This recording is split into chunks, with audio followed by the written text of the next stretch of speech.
अस्सलाम वालेकुम प्यारे दोस्तों, आज हम बतख के बारे में गुफ्तगू करने वाले हैं। बतख का शुमार परिंदों में होता है। ये एक खूबसूरत परिंदा है। अल्लाह ताला ने इसे भी कई खूबियों से नवाजा है।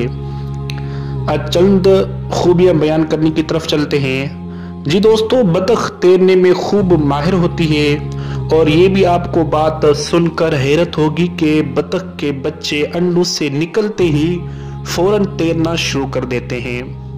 बतख जब अंडे सीती है तो उसका नर एक पल भी अलग नहीं रहता। और जी दोस्तों, एक और बात आपको इंटरेस्टिंग बताता चलूं कि बतख तैरने को बहुत ही पसंद करती है।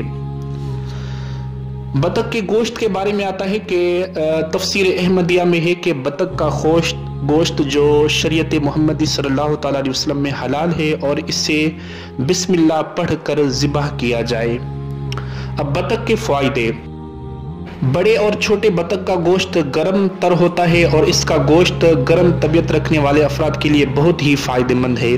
अगर गोश्त पकाते वक्त जैतून का तेल और गर्म मसालों की मिकदार में इजाफा कर दिया जाए तो गोश्त की बदबू का खात्मा हो जाता है। बतख के गोश्त का शुमार ज़बरदस्त खुराकों में होता है मगर ये देर से हजम हुआ करता है। तो जी दोस्तों, अब चलते हैं। अगर किसी ने ख्वाब में बतख को देखा तो उसका ताबीर क्या है।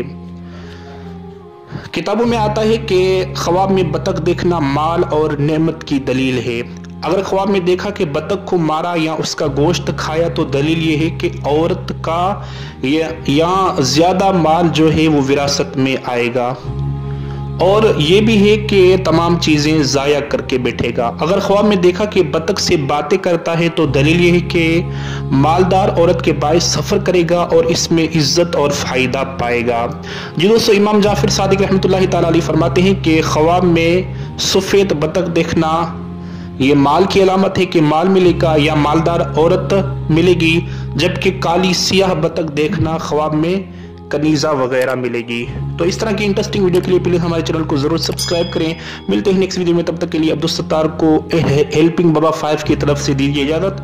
अल्लाह हाफिज, अल्लाह नेगेबान।